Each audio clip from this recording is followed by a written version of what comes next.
మళ్ళీ 95 నాటి ముఖ్యమంత్రిని ఆంధ్రప్రదేశ్లో ప్రజలు చూస్తున్నారా అంటే నిజంగా అవుననే అనిపిస్తుంది. ఎందుకు అంటే ఒక రాష్ట్ర ముఖ్యమంత్రి ఇక్కడ చంద్రబాబు నాయుడు గారైనా ఇంకెవరైనా సరే నా రాష్ట్రం నేను ఉన్నా లేకపోయినా భవిష్యత్తు తరాలకి ఈ మార్క్ ఉండాలి అంటే ఈనాడే విత్తనాలు నాటాలి, ఈనాడే మామిడి చెట్టుకి విత్తనం పెట్టాలి, ఆ తర్వాతే అది చెట్టు అవుతుంది, మానవుతుంది, పెద్ద వృక్షంగా మారుతుంది, మనకు ఆక్సిజన్ ఇస్తుంది, కలపనిస్తుంది, చివరి దశలో కూడా అన్ని రకాలుగా. అంటే ఈనాడు ఇవాళకి ఇవాళ ఒక పని చేస్తేనే రేపు అది వృక్షం అవుతుంది అనే ఒక ఫార్ములా ఏదైతే ఉందో అది ప్రతి ఇంటికి అప్లై అవుతుంది, అలాగే ప్రతి రాష్ట్రానికి అప్లై అవుతుంది. అలా దూరదృష్టిగా ఆలోచించగలిగిన వాళ్ళే నాయకులు అవుతారు.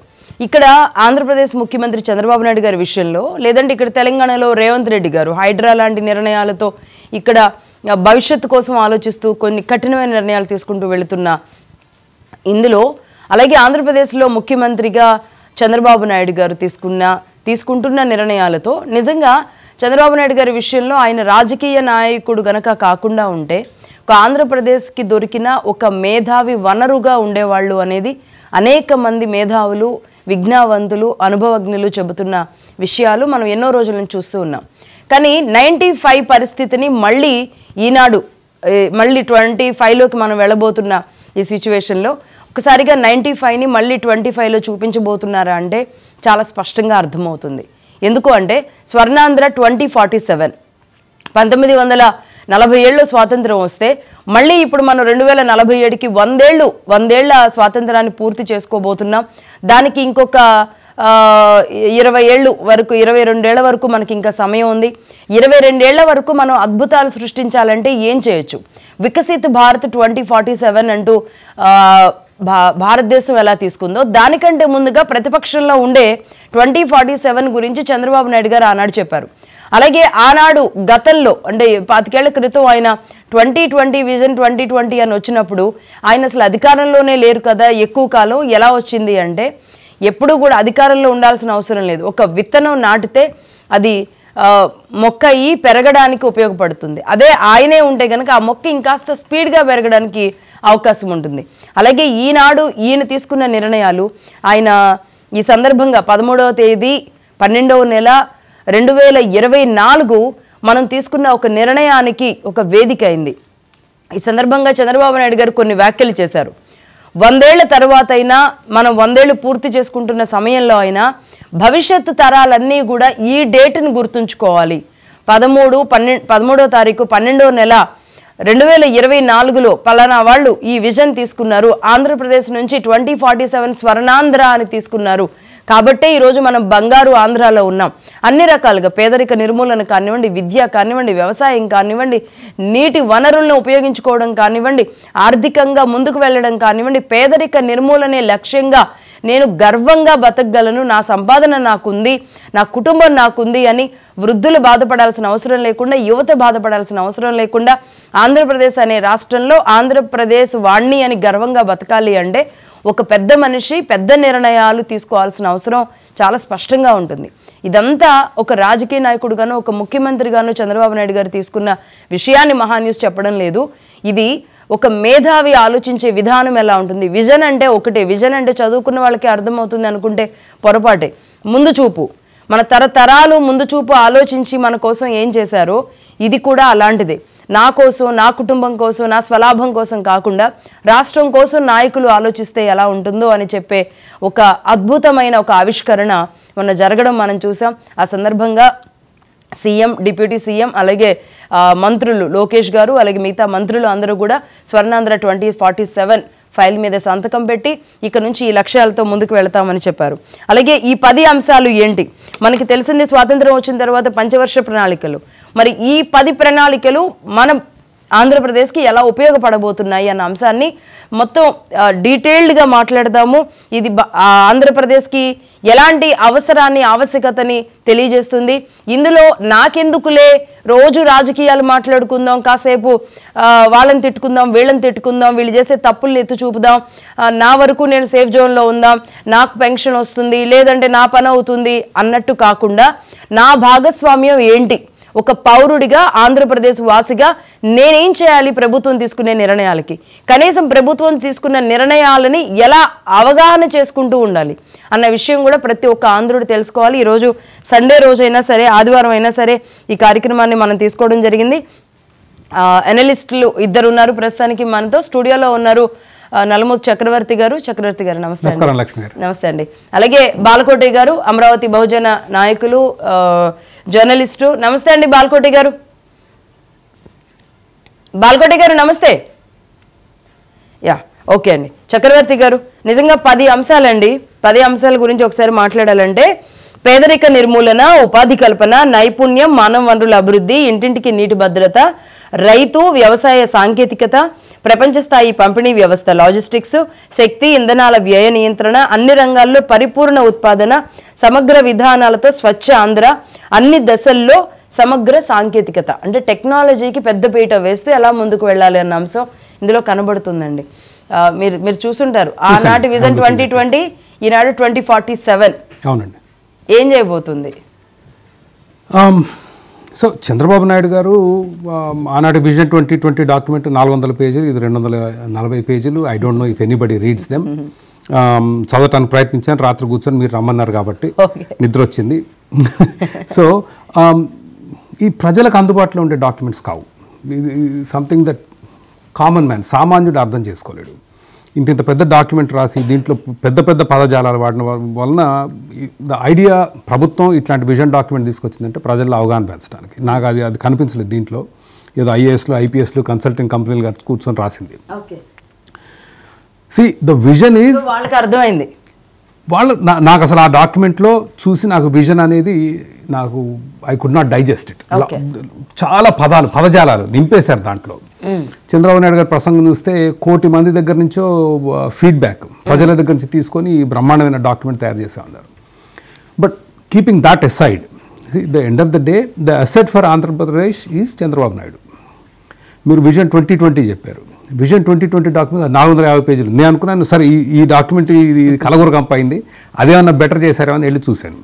అది 400 పేజీలు. దాంట్లో ఒక 40 చాప్టర్లు ఉన్నాయి. మీరు నమ్మరు, విజన్ 2020 డాక్యుమెంట్లో ఐటీ చాప్టర్ 4 పేజీలు. 2020లో 4 పేజీలే. అండ్ ముఖ్యమైన విషయం ఏంటంటే, మనం రోజు చంద్రబాబు నాయుడు గారు విజన్ 2020 మాట్లాడతాం. ఈ విజన్ 2020 డాక్యుమెంట్ రాసేటప్పటికే నేను తెలుసుకుంది, నేను రాత్రి కూర్చొని తెలుసుకుంది ఏంటంటే అప్పటికే విజన్ 2020 ఆయన ఇంప్లిమెంట్ చేశాడు. అప్పటికే మీకు already all the big companies, Microsoft, Oracle, మెటమోర్, ఐబిఎం, సన్ మైక్రో సిస్టమ్స్ అన్నీ హైదరాబాద్కి వచ్చాయి. హైటెక్ సిటీ, ట్రిపుల్ ఐటీ వచ్చిన తర్వాత విజన్ 2020 వచ్చింది. The point I'm trying to make is he has a vision. ఆయన విజన్ ని డాక్యుమెంట్ లో పెట్టారు అంతే. సో అంటే డాక్యుమెంట్ విజన్ తయారు చేయలేదు, ఆయన విజన్ ని డాక్యుమెంట్ లో పెట్టారు. So end of the day the vision for Andhra Pradesh or visionary is Chandrababu Naidu. This document I don't take it seriously.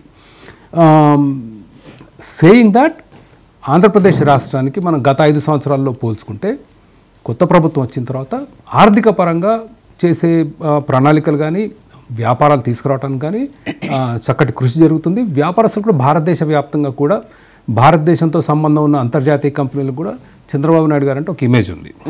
ఏమని? ప్రో బిజినెస్, వ్యాపారాలకు సహకరిస్తాడు, వ్యాపారాలు వేళ్ళు అనుకోవటానికి తన చేతన ఎంత చేస్తాడు, ప్రభుత్వం అడ్డంకులు క్రియేట్ చేయకుండా, అడ్డంకులు పెట్టకుండా ప్రోత్సహిస్తుంది. ట్రెడిషనల్లీ ఇతర రాష్ట్రాల్లో చూసుకుంటే మనం సరే గుజరాత్ అట్లాంటి కొంచెం పక్కన పెట్టినా వేరే రాష్ట్రాల్లో, ఎందుకు ఆంధ్రప్రదేశ్ రాష్ట్రం కూడా ఎవరైనా వ్యాపారస్తులు వస్తే ఏం వసూలు చేయాలి, ఎంత వసూలు చేయాలి, నీకు భూమి ఇస్తావు, నాకేమి ఇస్తావు, నీ వ్యాపారాన్ని నాకు వాటా ఇస్తావా, ఇది మన రాష్ట్రంలో కాదు వేరే రాష్ట్రాల్లో కూడా జరుగుతుంది. So it is very refreshing. ఒకటి. 2, చంద్రబాబు నాయుడు గారికి ఐ డోంట్ నో, ఐడియాలజికల్గా హీఈస్ నాట్, నా వ్యక్తిగత అభిప్రాయంలో economically I don't think he is well grounded. Somehow he's obsessed. ఆయనకు అబ్సెషన్ ఏంటంటే వ్యాపారాలు తీసుకురావాలి, ఉపాధి అవకాశాలు సృష్టించాలి, దాని కొరకు ఏదైనా చేస్తాడు. సో దాని మూలంగా ఈరోజు ఆంధ్రప్రదేశ్ రాష్ట్రం అభివృద్ధి చెందుతుంది. ఈ విజన్ 2047 డాక్యుమెంట్ నాకు ఒక 100 మందిని చూపిస్తే నేను సంతోషిస్తాను చదివిన వాళ్ళని. బట్ మై అడ్వైజ్ ఈజ్ ఆయన సలహాదారులకి ఇట్లాంటి డాక్యుమెంట్ కన్నా ప్రజలకు అర్థమయ్యే విధంగా కొంచెం సరళమైన భాషలో వాళ్ళకు కూడా అర్థమయ్యే విధంగా రాసుకుంటే it's much easier to execute. బ్రీఫ్గా చిన్న పాకెట్ సైజ్ ఇచ్చిన పదాంశాలు ఏంటి, దీన్ని ఎలా ముందు నేను మిమ్మల్ని ఛాలెంజ్ చేస్తున్నాను, మీరు వెళ్ళి చదవండి.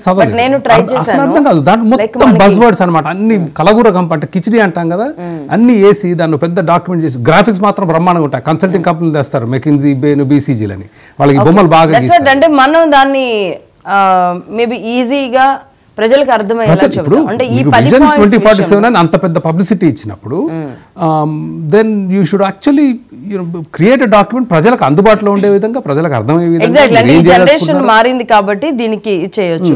అంటే పేదరిక నిర్మూలన కోసం లేదంటే టెక్నాలజీని కానీ, నదుల అనుసంధానాన్ని కానివ్వండి, ఈరోజు అమరావతి బిల్డప్ చేయడం కానివ్వండి, ఆల్రెడీ వర్క్స్ నడుస్తున్నాయి, కొంతమంది ల్యాండ్, సో ఇవన్నీ జరుగుతున్నాయి, ఇవన్నీ ఇందులో భాగమే.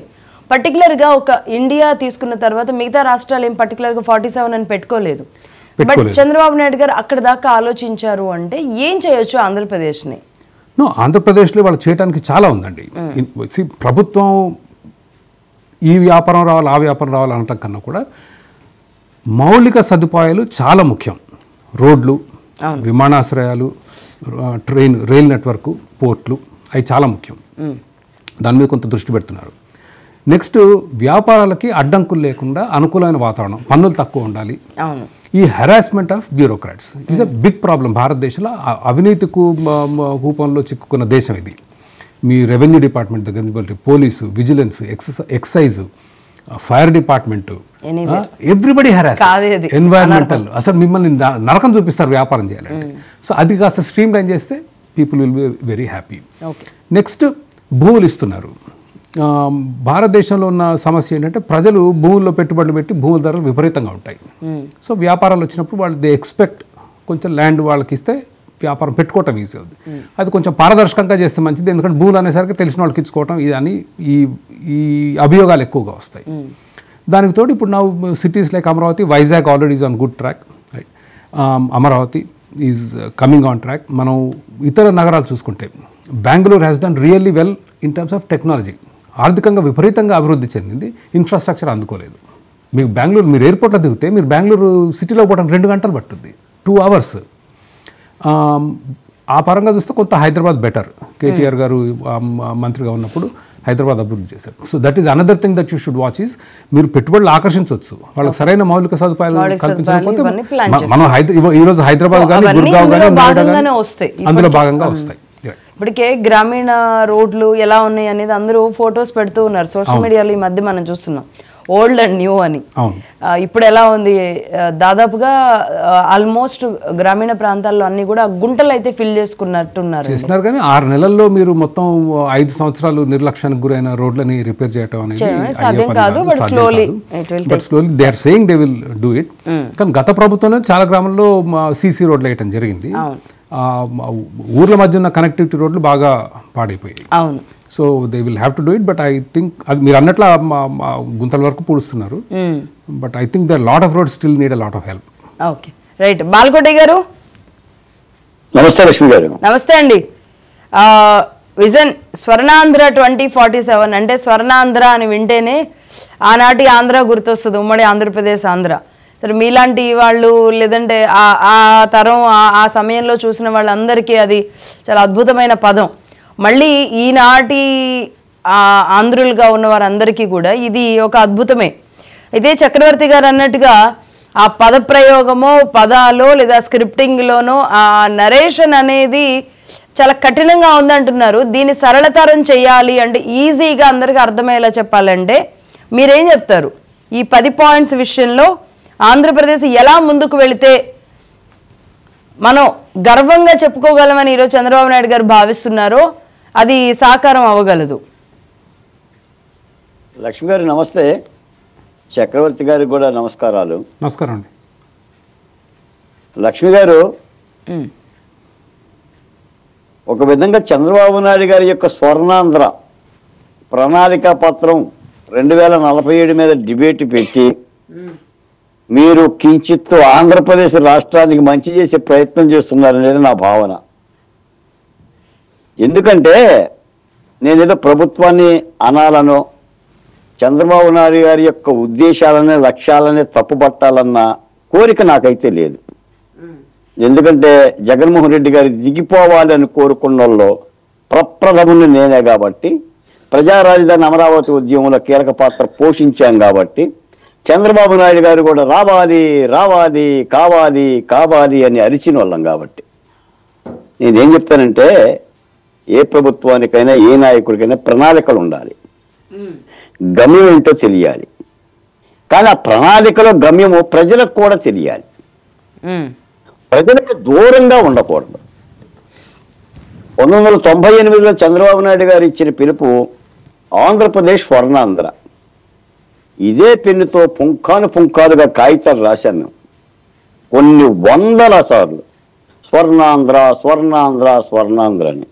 వెరసి ఏమైందంటే ఆంధ్రప్రదేశ్ స్వర్ణాంధ్ర కాల, కొయ్యబడ్డది, వెలివేయబడ్డది, రాజధాని లేకుండా పోయింది.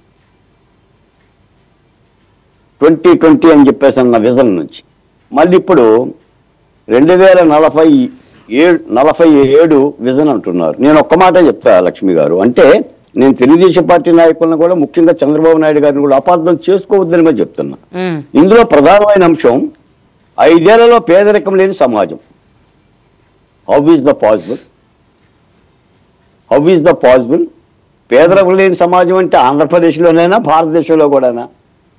75 సంవత్సరాల భారత గమనంలో పోని పేదరికం 5 ఏళ్లలో పోతుందా? ఇంకో మాట మేడం, మీరు బెత్తరపై కింద పడిపోతారు. రాష్ట్ర ఆర్థిక వ్యవస్థను $2.4 ట్రిలియన్ల, అసలు ఈ ట్రిలియన్ అనే పదమే మీరు డిక్షనరీలు ఎత్తుక్కోవాలి. నేను మిలియను, బిలియను, ట్రిలియను అధ్యయనం చేస్తున్నాం. ఎన్ని లక్షల కోట్లు. ఇప్పుడు రేషన్ బియ్యం అమ్ముకుంటున్నాం పోర్టుల ద్వారా. స్వర్ణ రకం రేషన్ బియ్యం లేదు ఆంధ్రప్రదేశ్లో. ఆ ముక్కిపోయిన బియ్యం ఉంటే ప్రజలు కొనకపోతుంటే పోర్టుల ద్వారా తరలిస్తున్నాం. 48,000 కోట్ల రూపాయలకి దారి మళ్లించారు. నా పరిపాలన ఎలా ఉంది అంటే, విజన్ అంటే నిజం ప్రజలకు దగ్గరగా ఉండాలి. అంటే మన మస్తిష్కాల్లో నుంచి ఆలోచనలు చేస్తే పొరపాటు చేసిన వాళ్ళం. నేను ఒక్క మాట చెప్తే ఈ సందర్భంగా, మళ్ళీ జగన్మోహన్ రెడ్డి గారి అధికారంలోకి వస్తే పూర్తి బాధ్యత చంద్రబాబు నాయుడు గారిది. ముఖ్యమంత్రి అంటే ఎలా ఉండకూడదో జగన్మోహన్ రెడ్డి గారు చెప్పారు. ముఖ్యమంత్రి అంటే ఎలా ఉండాలో చంద్రబాబు నాయుడు గారు నిరూపించాలి. నాడు మేము పోరాడాం, ప్రజలు యావత్తు సామాజిక వర్గాలు కలిసికట్టుగా చంద్రబాబు నాయుడు గారి యొక్క అండగా పోరాడాం. ఇప్పుడు మేము లేం. పరిపాలన చంద్రబాబు నాయుడు గారి చేతుల్లో పెట్టాం, పల్లెం ఆయన చేతుల్లో పెట్టాం. తిరిగి వినాశకరమైన ప్రభుత్వాలు, వికటట్టహాసం చేసే ముఖ్యమంత్రులు రాకుండా చూడాల్సిన బాధ్యత చంద్రబాబు నాయుడు గారి చేతుల్లోనే ఉంటుంది. నిన్న నేను 75వ స్వర్ణోత్సవాలు, ఎన్టీ రామారావు గారి స్వర్ణోత్సవాల ఆ కార్యక్రమానికి వెళ్ళా. అక్కడ కూడా చంద్రబాబు నాయుడు గారు ఈ విజన్ గురించే చెప్పారు. మీరు ఇళ్లలో ఉండే డబ్బులు సంపాదించుకోవచ్చు అని చెప్పారు. ప్రజలకి ఏ కొనుగోలు శక్తి ఉంది? ప్రజలు ఎలా బతుకుతున్నారు? మనం ఎన్నికల్లో చెప్పింది ఏంటంటే, ఆంధ్రప్రదేశ్లో ఉపాధి అవకాశాలు, ఉద్యోగ అవకాశాలు, శాంతి భద్రతలు, లేదంటే రాజధాని, అటు పోలవరం. నేను మాట చెప్తా, రాజశేఖర రెడ్డి గారు మేడం 1,00,000 కోట్ల రూపాయలతో జలయజ్ఞం చేపట్టిండు 2004లో. 1,00,000 కోట్లు అయిపోయినాయి కానీ జలయజ్ఞం పూర్తి కాల. ఏ ప్రాజెక్ట్ నుంచి నీళ్ళు వచ్చినాయి చెప్పమనంటే చక్రవర్తి గారు కూడా పెద్దలు చాలా లక్షల కోట్ల రూపాయలు అయిపోయినాయి. 2014 to 19 చంద్రబాబు నాయుడు గారు ఏ అంటే అమరావతి, పి అంటే పోలవరం. ఇంకా రెండే కంప్లీట్ కాల, ఇంకా కసరత్తు చేస్తున్నాం. జగన్మోహన్ రెడ్డి గారి పుణ్యం అంటూ ఆంధ్రప్రదేశ్లో పరిశ్రమలు తరలిపోయినాయి. అమరరాజ్యాన్ని కాపాడుకోలేకపోయాం. ఇప్పటికి పారిశ్రామికవేత్తలు రావటానికి కూడా భయపడుతుంటే ధైర్యం చెప్తున్నాం. అంటే ఉండాలి విజన్, కానీ ప్రజలకు చేరువుగా ఉండాలి. ఈ సందర్భంగా మీకు మాట చెప్తాను మేడం. చైనాలో కథ ఉంది. ఒక ముసలతను బాటసారి దారిలో మామిడి మొక్క నాటుతూ ఉంటుంటాడు. ఎవరో ఒక అతను వచ్చేసేసి, ఏంటి తాత ఇక్కడ నాటుతున్నావు, ఈ చెట్టు ఎప్పుడు పెరిగాను, నువ్వు ఎప్పుడు పళ్ళు తిన్నాను అంటే, నేను తినకపోయినా కూడా నా భవిష్యత్తు తరాలు తినడం కోసం అని చెప్పి ఈ చెట్టు నాటుతున్నాను అని చెప్పి ఒక మామిడి చెట్టు నాటుతాడు. అది తప్పు లేదు. భవిష్యత్ తరాల వ్యూహం వేరు, ఇప్పుడున్న వర్తమాన యొక్క అవసరాలు వేరు. వర్తమాన అవసరాలు కావాలి అంటే నిజంగా చక్రవర్తి గారు చెప్పిన మాటతో నేను ఏకీపిస్తున్నాను. ఈ ప్రణాళిక తెలుగుదేశం పార్టీ వాళ్ళకి అర్థం కాలేదండి. తెలుగులో చెప్తున్నా, ఈ ప్రమాణ పత్రం తెలుగుదేశం పార్టీ వాళ్ళకి అర్థం కాల. What is the trillion? ఇప్పుడు ఇదంతా ప్రజలకు అర్థం కావాలి. ఇప్పుడు నాకు మీకు చక్రవర్తి గారికి అర్థమయ్యే సుఖమే ఉందండి. భారతీయ సమాజం ఎట్టుంది? బాల్కోటి గారు ఇక్కడ ఒకటి నేనేమంటున్నా, సరే చైనా కథే కాదు, ప్రతి భారతదేశం కదా, ప్రతి ఇంటింటి కథ, కానీ మామిడి చెట్టు తాత మనవడు ఇది అయితే ఇప్పుడు మనకు అంటే మీకు అర్థమైన, చక్రవర్తి గారికి అర్థమైన, ఇది అర్థం కాలేదు అనే దాని గురించి మనం సమయం కేటాయించేదానికంటే ఆంధ్రప్రదేశ్కి స్వర్ణాంధ్ర విజన్ అనే ఒక ప్రభుత్వం తీసుకున్న తర్వాత చక్రవర్తి గారు అన్నట్లుగా ఈరోజు ఎస్సెట్టే చంద్రబాబు నాయుడు గారు, వనరే చంద్రబాబు నాయుడు గారు, స్వర్ణాంధ్ర మలచగలిగిన ఆ సామర్థ్యం ఉన్న వ్యక్తిగా ఆయన్ని ఈరోజు ప్రతి ఒక్కళ్ళు నమ్ముతారు. ఎందుకంటే ఆయన చేసి ఉన్నారు, అనుభవం ఉంది కాబట్టి, ఆయన చేతుల్లో రాష్ట్రం సేఫ్గా ఉంది అని భావిస్తున్నారు కాబట్టి. బట్ ఇందులో తీసుకోవాల్సిన నిర్ణయాల పట్ల వెళదామండి. అంటే అర్థమైందా, అర్థం కాలేదా, టర్మినాలజీ ప్రాబ్లమా కాదు, ఆలోచన లేదంటే మొదలు పెట్టాల్సిన సంకల్ప బలం అనేది అక్కడ ప్రభుత్వంలో మీకు కనబడిందా లేదా? కనబడితే గనక దీన్ని ఎలా ముందుకు తీసుకెళ్ళగలం? లక్ష్మి గారు, చందమామ రావే, జాబిల్లి రావే, కొండెక్కి రావే, గోగు పువ్వులు దేవంటే చందమామ రాదు, పిల్లగాడు ఆడుకుంటాడు అంతే. చందమామ ఎక్కడికి రాదు. ఎందుకంటే ల్యాండు, మైను, శాండు, ఈ దోపిడీలు జరిగినాయని నిన్నటిదాకా మనం చెప్పుకున్నాం. కాదంబరిని అరెస్ట్ చేసి తెచ్చుకున్న పరిపాలన ఇది. ప్రజలు దేన్ని చూస్తారో దాన్నే ప్రజలకు ఇవ్వాలి. అంటే నేను సాహసించి మాట అంటున్నా, నాయకుల మస్తిష్కాల్లో నుంచి ఆలోచనలు పుట్టడం కాదు, ప్రజలు కోరుకుంటున్న మదిలో నుంచి ఆలోచనలు పుట్టాలి. నా రాష్ట్రం దిగాలైపోయింది లక్ష్మి గారు. నా రాష్ట్రంలో పండించిన పంటకి గిట్టుబాటు ధరలు లేవు, ఇప్పటికీ సాగునీళ్ళు లేవు. నా పోలవరం ఇంకా ఎండిపోయే ఉంది, నా రాజధాని అమరావతి ఇంకా ఎదురు చూస్తూనే ఉంది. విజన్లో ఉండాలి మేడం. అంటే ఇది అంటే అసలు చంద్రబాబు నాయుడు గారు అంటే విజన్ మేడం. చంద్రబాబు నాయుడు గారు వచ్చిందంటే ప్రతిపక్షం ఉన్నప్పుడు చంద్రబాబు నాయుడు గారు ఒక విధంగా ఒక బాధ్యతలో ఉంటారు, అధికారంలోకి రాగానే ఆయన ఒక విధంగా ఉంటారు. ఇప్పుడు విజన్ల మీద విజన్లు ప్రకటిస్తారు. విజన్ ఉండాలి, కానీ 1947 వరకు మేడం ఈ విజను. ఈ 47 వరకు అంటే సార్ మీరుంటారా, నేనుంటారా, ఎవరెవరు ఉంటారా అనేది అది పెద్ద ప్రశ్న అనుకోండి. బాల్కోటి గారు, మీరు కూడా అలా మాట్లాడతారు. అంటే నేనుంటానా అంటే ఇప్పటికిప్పుడే నాకు రావాలి, నేను తినాలి అనుకుంటే అసలు 5 ఏళ్ల పాటు విధ్వంసం సృష్టించే ముఖ్యమంత్రులు ఉండరు. 5 ఏళ్ల పాటు భరించలేదా? ఏదో మీరు అన్నట్టుగా 5 ఏళ్ల ఒక హోప్ కోసం చూసామని మీరు అనలేదా? లక్ష్మి గారు చాలా పొరపాటు చేస్తున్నాం. నాయకుడు చెప్పిన ప్రతిదానికి తానా తందానంటే మనం కూడా రాష్ట్రాన్ని రైట్. నాయకుడు ఎవరికి? ఆ పార్టీ వాళ్ళకి నాయకులు. మనం ఓవరాల్ గా సమస్యల గురించి మాట్లాడదాం. ఏ విధమైన ప్రజలకు దగ్గరలో ఉండాలి, ప్రజలకు అర్థం కావాలి. నేను మిమ్మల్ని అడుగుతున్నా, $2.4 ట్రిలియన్ల ఆర్థిక వృద్ధి అంటే చెప్పండి. ఎన్ని లక్షల కోట్లు? ఎన్ని లక్షల కోట్లు? How is the possible? Modi గారికే సాధ్యపడటం లేదు. మోడీ గారు చెప్తారు ఢిల్లీలో కూర్చొని, 100 లక్షల కోట్లు 100 లక్షల కోట్లు ఉన్న అప్పు ఎంత? 14 లక్షల కోట్లు.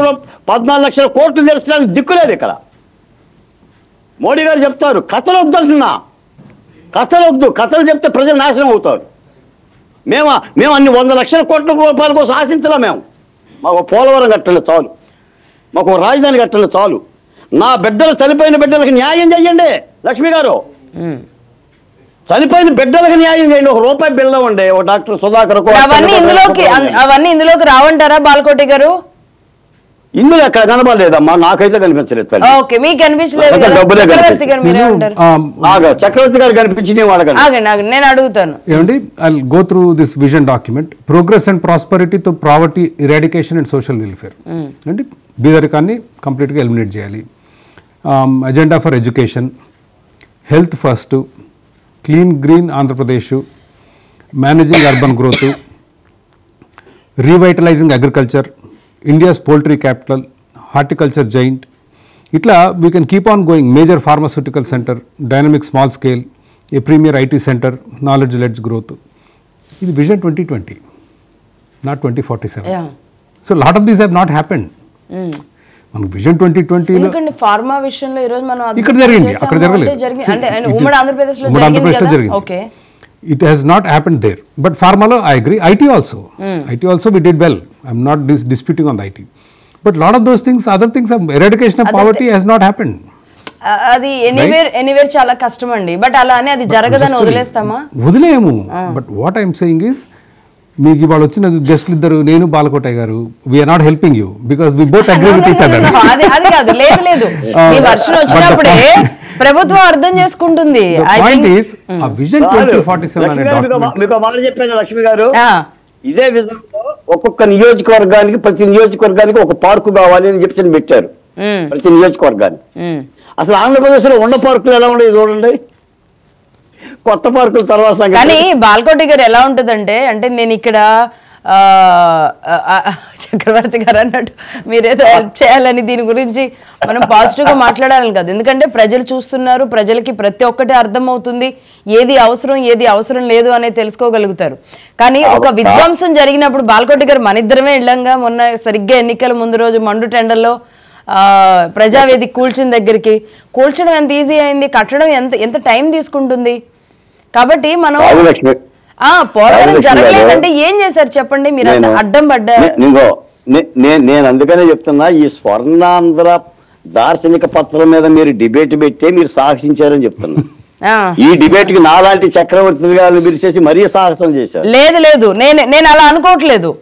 నేను మీలాంటి వాళ్ళు ఇచ్చిన సూచనలు మీలాంటి వాళ్ళు మీలాంటి వాళ్ళ దగ్గర నుంచి ప్రభుత్వం కూడా తీసుకోవాల్సిన అవసరాలు తెలియజేసే ఒక వేదిక అనుకుంటున్నా సండే రోజు. తీసుకోదు మేడం, ప్రభుత్వం తీసుకోదు. తీసుకోవాలని కోరుకుందామండి. తీసుకోని ప్రభుత్వాలు ఏమైపోయినాయో చూసారు కదా, తీసుకోవాలని కోరుకుందాం. చక్రవర్తి మనం గత ప్రభుత్వంతో పోలిస్తే నక్కకి నాగలోకానికి పోలిస్తే అదే దట్స్ వాట్ నేను అన్నా. మనిషి అత్యాశకి ఆ రోజు విధ్వంసం చేస్తుంటే ఏం చేయలేకపోయారు, ఈ రోజు చేస్తుంటే ఇలా కాదు అలా చేయాలి ఇలా చేయాలి, ఈ ఫార్మాట్ తప్పు అని మనం ఎలా చెప్తాం? కరెక్ట్. సో మనం గత జగన్మోహన్ రెడ్డి గారి ప్రభుత్వాన్ని ఇప్పుడున్న టీడీపీ ప్రభుత్వాన్ని పోలిస్తే నక్కకి నాగలోకానికి ఉన్నంత తేడా. We're not disputing that. ఈ 2047 విజన్ డాక్యుమెంట్ ఏదైతే ఉందో, I'm just only questioning that this document has not been done properly.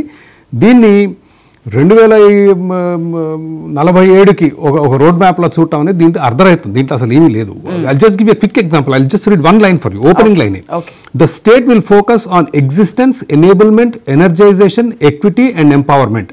Towards this, the state will implement the transformative public, people, private partnership P4 model, emphasizing people as the greatest capital and driving equitable growth. ఏంటంటే అది అసలు దాని అర్థం ఏంటి? మీరు ఓపెనింగే. And it goes high network India అంటే డబ్బును 10% ఆఫ్ ద రిచెస్ట్ పీపుల్ ఇక్కడ రాసింది విల్ వర్క్ విత్ బాటమ్ 20%. ఎక్కడ సాధ్యం అవుతుంది ఇది? నేల విడిసే సాము, ఇదంతా ఊహా ప్రపంచం. బట్ బాలకోట గారు అన్నట్లు వీ నీడ్ మోర్ స్పెసిఫిక్. విద్యుత్ రంగంలో మనం ఏం చేస్తాం? ఇవాళ విద్యుత్ ధరలు నింగి కట్టున్నాయి. అయితే సరే డాక్యుమెంట్ వదిలేద్దాం, డాక్యుమెంట్ చదవద్దు అన్నా. కానీ చంద్రబాబు నాయుడు గారు మాట్లాడింది మీరు ఫాలో అయ్యారు.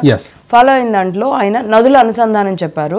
మన రాష్ట్రం చుట్టుపక్కల ఉన్న నదుల్ని ఎలా కలుపుకొని వెళ్ళి మన వ్యవసాయాన్ని ఎలా ముందుకు తీసుకువెళ్ళాలని చెప్పారు. Amaravati as well as industries ఎలా బిల్డ్ చేయాలి అనే విషయాన్ని చెప్పారు. అలా అంటే సగర్వంగా అంటే ఒక 100 ఏళ్ల తర్వాత ఆ నిర్ణయాలు, ఆ ముఖ్యమంత్రి తీసుకున్న నిర్ణయాలు ఈరోజు ఇప్పుడు హైదరాబాద్ గురించి ఎలా మాట్లాడుతున్నాం అండి? ఆ రోజు ఎంతమంది విమర్శించలేదు? బాలకోట గారు లాంటి వాళ్ళు డాక్యుమెంట్ బాగాలేదని మీలాంటి వాళ్ళు అని ఉంటారు కదా.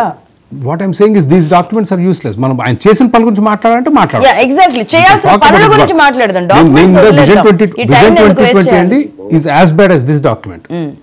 నేను చదివిన తర్వాత విజన్ అది ఇంకా 440 పేజీలు. అది దాంట్లో 4 పేజీలే ఉంది IT. Okay, the IT sector is only 4 pages in vision 2020. But the point is Chandrababu Naidu గారు సమైక్య ఆంధ్రప్రదేశ్ రాష్ట్రంలో తీసుకున్న నిర్ణయాల్లో అగైన్ ఆయన ఫోకస్ చేసిందంటే మౌలిక సదుపాయాలు. ఏం చేశారు మౌలిక సదుపాయాలు? International airport. మనందరం ఏంటి 2,000 ఎకరాలు అవసరమా? ఇన్ఫాక్ట్ అవుటర్ రింగ్ రోడ్ వేస్తుంటే నేను అడిగాను, ఇదేంటి అసలు 30-40 అడుగుల ఎత్తులో రోడ్లు వేసి దానికి మట్టి దోరి అసలు ఎన్ని సంవత్సరాలు కట్టారు అవుటర్ రింగ్ రోడ్, దీనికి ఇంత వృధా చేయడం అవసరమా అని అనుకున్నాను నేను కూడా. But today outer ring road is fully utilised. దాని తర్వాత హైటెక్ సిటీ మొత్తం ఆ గుట్టల్లో పుట్టల్లో తీసుకురావటం, then getting IT industries, attracting them, Bill గేట్స్ని తీసుకురావటం, ఇతరులను తీసుకురావటం, దాంతోపాటు విద్యా సంస్థలు నెలకొల్పటం, IIIT కానివ్వండి, ISB కానివ్వండి, ఇతర సంస్థలు కానివ్వండి, దెన్ స్పోర్ట్స్ ఫెసిలిటీస్ తీసుకురావడం. So he created an ecosystem. ఇప్పుడు హైదరాబాద్ మొత్తం కాస్ట్ ఎస్టిమేట్ వేస్తే ఎంత అవుద్ది? బాలకోటి గారు ఇవాళ హైదరాబాదు దాదాపు 1 కోటి మంది హైదరాబాద్లో బతుకుతారు. And this is why he's a great man. He will be remembered in the history for a very long time. Chandrababu Naidu garu ఏదో నేను బయాస్డ్గా చెప్పడం లేదు.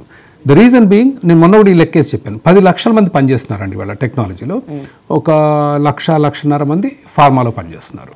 ఓకే, 10 లక్షల మంది అంటే కుటుంబాలు, అంటే 10 లక్షల కుటుంబాలు కదా, కుటుంబానికి 3 వేసుకోండి, అంటే హైదరాబాద్ 1 కోటి మందిలో 30 లక్షల మంది దాదాపు కేవలం ఐటీ మీద బతుకుతున్నారు. మరి వాళ్ళ మీద బతికేవాడు ఇంకెంతమంది? సినిమా కంపెనీస్ కానివ్వండి, ల్యాండ్స్ కానివ్వండి, మ్యాన్ పవర్ కానివ్వండి, టెక్నాలజీ కానివ్వండి, ఈ వాల్యూ అనేది నిజంగా అవలేదా?